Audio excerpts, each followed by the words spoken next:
Good evening. I wanted to talk to you for a few minutes about Usnea. Some people pronounce it Usnea, but it is a type of lichen that is commonly found everywhere. I don't remember seeing any in the desert, but I'm sure there are places that you could find it, maybe in the mountains.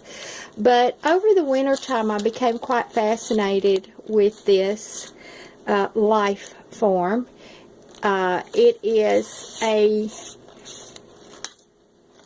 very familiar form that when I pull it out, you will recognize it. And I started doing research on it. And as you see right here, you see this stuff on wood all the time. Especially if you burn wood or you're out in the woods.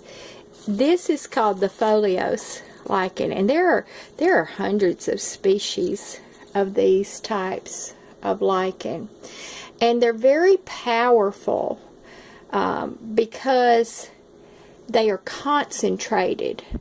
All of their nutrients are concentrated. So I started gathering these, and I absolutely love to add them to soups. The smell is that umami that I had talked to you about previously. It's a woodsy fragrance, and these are emulsifiers. They're thickening agents.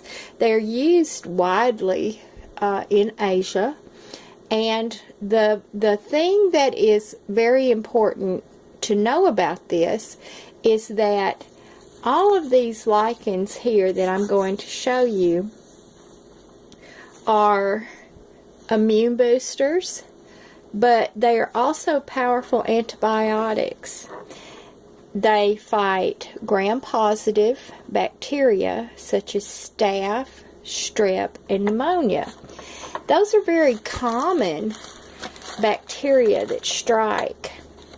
And to brew a tea with this, and I'm talking about just a little cup of water that's heated, and you put some of this in your water, let it steep, along with other teas. You can use other teas. That's a very powerful little sip of tea that you can be taking into your body. Now, these here are fructose lichen, and they are commonly called bushy beard or old man's beard, and you see these in heavily wooded forest all over the place. At my brother's farm, you just walk along, and he's 6 feet tall, so he gets them up high, get them down low, and he just pulls off scads of them. And I also think they're beautiful. I use them decoratively as well. And that wreath that I'm making for my daughter, I stick these down into the crevices of the wreath because these are also medicinal. She can pinch off of these just like she can with the lactucas. So, and then there is a yellow fructose that I just thought was beautiful. When it's growing out in the woods, these you find they can be on the ground or on wood or on rocks. I gather these at a place by the river that I go often. It's now being completely destroyed by that flood, so I don't know that I will be finding any of these probably until next winter. But look at how beautiful that is. It is I'm trying to let it get focused, the camera get focused here. I don't know if it's focused enough, but see here in my jar, these beautiful, these are called telecose lichen, yellow fructose. It's Telocystis exile. I'm sure I'm hacking that pronunciation up. But what I do with these is, besides just displaying them, because I have jars of these sitting around in my living room that they're just beautiful, along with my deer skulls and turkey feathers. But I love these fungus type plants. They're very power packed. But what I just got through doing is I ground up a jar of the Usnea, and you can see it's powdery right here. And I just sprinkle this on a lot of different things when I feel like I've got an upper respiratory infection coming on, or asthma, or allergies, whenever the mucus starts building up, and then that lends itself to infections.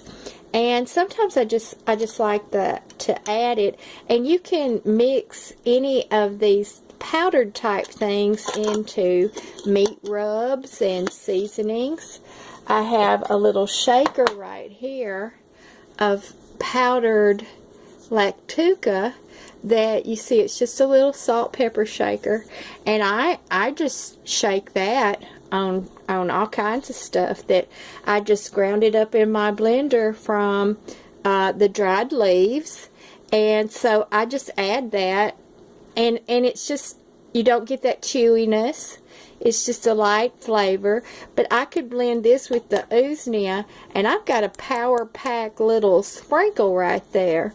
I also have my sumac, my powdered sumac, which is another super seed that I gathered, and I do have a video on it.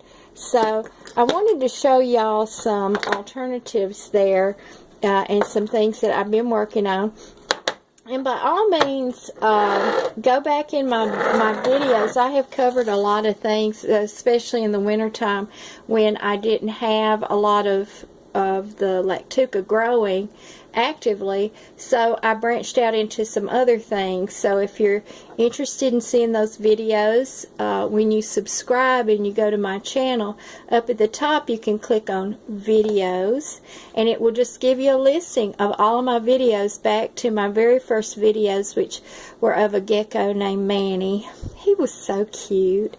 And then of course there's my Ruby videos, my little fluffy hen. So then it shows you the journey of when I first found this plant, the Verosa plant, and the lactucas, and started getting interested in it, and my journey in finding out the different varieties and how it grows. Now I still have a lot of confusion about this biennial thing, and I'll address that in another video, but it will show you the progression of things that I have learned and things that I have shared, and how I've grown, and I'm still growing in my learning of this plant. So I did want to just update y'all on those things, and until next time, God bless you all, and good night.